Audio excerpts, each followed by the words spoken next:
வணக்கம் நண்பர்களே. இன்னைக்கு நாம என்டிபிசி கிரீன் ஐபிஓ பத்தி தான் பார்க்க போறோம். இந்த வீடியோவோட நோக்கம் என்னன்னா, இந்த ஐபிஓ பத்தின தகவல்களை தெரிஞ்சுக்கிறதுக்காகவும் கற்றல் பயன்பாட்டுக்காகவும் தான். ஒரு பங்கை வாங்கவோ இல்லை விற்கவோ இது போன்ற தகவல்களை வச்சு நீங்க அனலைஸ் பண்ணி முடிவெடுங்க. இன்னொரு விஷயம், நான் செபி ரிஜிஸ்டர்டு கிடையாது. சரி, இப்போ என்டிபிசி கிரீன் ஐபிஓ பத்தின தகவல்களை பார்க்கலாம் வாங்க.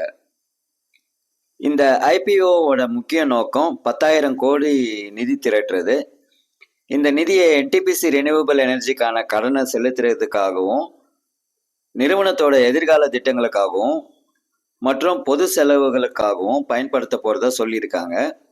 இதெல்லாம் எங்க இருக்கும்னா, ஐபிஓ வர்ற கம்பெனிங்க செபி கிட்ட இந்த தகவல்களை கொடுப்பாங்க. இதை ரெட் ஹெரிங் ப்ராஸ்பெக்ட்ஸ் அப்படின்னு சொல்லுவாங்க, ஆர்ஹெச்பின்னு சொல்லுவாங்க. இதை நீங்க செபியோட வெப்சைட்ல போய் பார்க்கலாம். அப்புறமா இந்த பங்கோட விலைப்பட்டியல் பார்த்தீங்கன்னா 102 ரூபாயிலிருந்து 108 ரூபாய்க்குள்ள நிர்ணயிச்சிருக்காங்க. இன்னொரு விஷயம், இவங்களோட ஊழியர்களுக்கு 5 ரூபாய் ஒரு ஷேரோட விலையில தள்ளுபடி கொடுக்குறாங்க. லாட் சைஸ் பார்த்தீங்கன்னா சில்லறை முதலீட்டாளர்களுக்கு 138 ஷேர்ஸ், அமௌண்ட் 14,904 ரூபாய். சிறு நிறுவன முதலீட்டாளர்களுக்கு 14 லாட்டு, இதுக்கான அமௌண்ட் பார்த்தீங்கன்னா 2,08,656 ரூபாய். இதே நேரத்தில் பெருநிறுவன முதலீட்டாளர்களுக்கு 68 லாட், அமௌண்ட்டு 10,13,472 ரூபாய். இப்போ நம்ம கவனிக்க வேண்டிய தேதிகள் என்னென்னு பார்த்தீங்கன்னா, ஆங்கர் இன்வெஸ்டர்ஸ், அதாவது எஃப்ஐஐ டிஐன்னு சொல்லுவாங்கல்ல, இவங்களுக்கு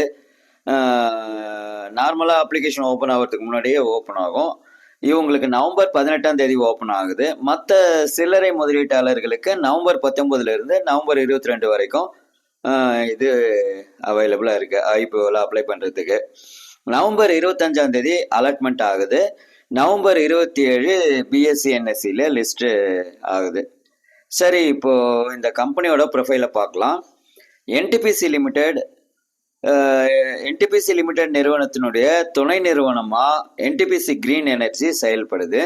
இந்த நிறுவனத்தோட மொத்த திறன் சோலார் மூலமா மட்டும் 3,220 மெகாவாட்டும், காற்றாலை விண்டு மூலமா 100 மெகாவாட்டுமா இப்போதைக்கு இருக்கு.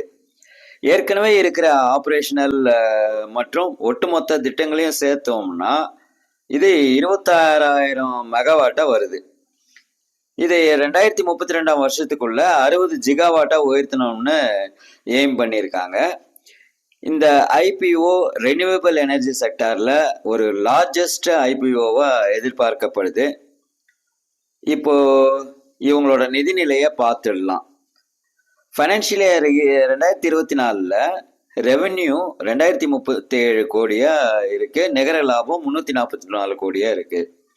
ஃபைனான்சியல் இயர் 2025ஓட முதல் அரையாண்டு நிலவரம் என்னன்னு பார்த்தீங்கன்னா, ரெவென்யூ 1,088 கோடி, லாபம் 175 கோடி. கிரே மார்க்கெட் ப்ரீமியம் நல்லா தான் இருக்கு, நல்ல லிஸ்டிங் கெயின் கிடைக்கிற மாதிரி தான் இருக்கு. ஆனால் இது உறுதியாக சொல்ல முடியாது, ஏன்னா மார்க்கெட் ரொம்ப ஃப்ளக்சுவேஷனாக இருக்கு. மேலும் இந்த கம்பெனியோட கூடுதல் தகவல்கள் பார்த்தீங்கன்னா, ஹுண்டாய் மோட்டார்ஸ் அண்ட் ஸ்விக்கி ஐபிஓக்கு அப்புறம் இதுதான் பெரிய ஐபிஓ. இதனோட ப்ரொமோட்டர் கவர்மெண்ட் ஆஃப் இந்தியா தான். என்டிபிசி மூலமா இது வருது. ரிஜிஸ்டர் பார்த்தீங்கன்னா கேஃபின் டெக்னாலஜிஸ். இதுக்கான லீட் மேனேஜர்ஸ் யாருன்னா HDFC Bank, IDBI Capital, IIFL Securities, Nuvama Wealth, இவங்கெல்லாம் என்னுடைய லீட் மேனேஜர்ஸாக இருக்காங்க. இப்போ இந்த நிறுவனத்தோட பலம் மற்றும் பலவீனம் என்னன்னு பார்த்துடலாம் வாங்க. இது டாப் 10 ரெனியூவபிள் எனர்ஜி நிறுவனங்கள்ல ஒன்றா இருக்கு. இவங்க கிட்ட 14,696 மெகாவாட் அளவுக்கு சோலார் மற்றும் விண்ட் ப்ராஜெக்ட்ஸ் கையில் இருக்கு. வருமானம் உயர்ந்துட்டே வருது.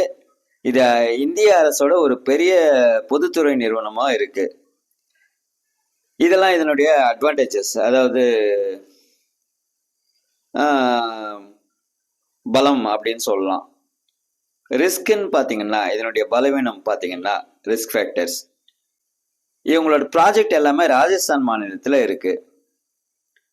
அங்க ஏதாவது அரசியல் ரீதியாவோ இல்லை அந்த மாநிலத்தோட பொருளாதாரத்தில் ஏதாவது மந்த நிலை, அங்க இருக்கிற கிளைமேட் சேஞ்சஸ்ஸு, கிளைமேட்னால நடக்கக்கூடிய பிரச்சனைகள் இதெல்லாம் வந்து இந்த நிறுவனத்தோட உற்பத்தியை பாதிக்கும். அதன் மூலமா வந்து இதனுடைய வருமானன்றது பாதிப்படையறதுக்கு ஒரு மிகப்பெரிய காரணியா இருக்கும் அப்படின்றது இதுல ரிஸ்கா இருக்கு. இந்த இந்த தகவல்கள் உங்களுக்கு பிடிச்சிருக்கும்னு நினைக்கிறேன். இது வரைக்கும் தொடர்ந்து வீடியோ பார்த்த நண்பர்களுக்கு மிக்க நன்றி. இது பத்தின கருத்துக்களை கமெண்ட்ல சொல்லுங்க. வீடியோவுக்கு ஒரு லைக் கொடுங்க. பிடிச்சிருந்தா உங்க நண்பர்களுக்கு ஷேர் பண்ணுங்க. மிக்க நன்றி. நாம அடுத்த வீடியோல சந்திக்கலாம். பாய்.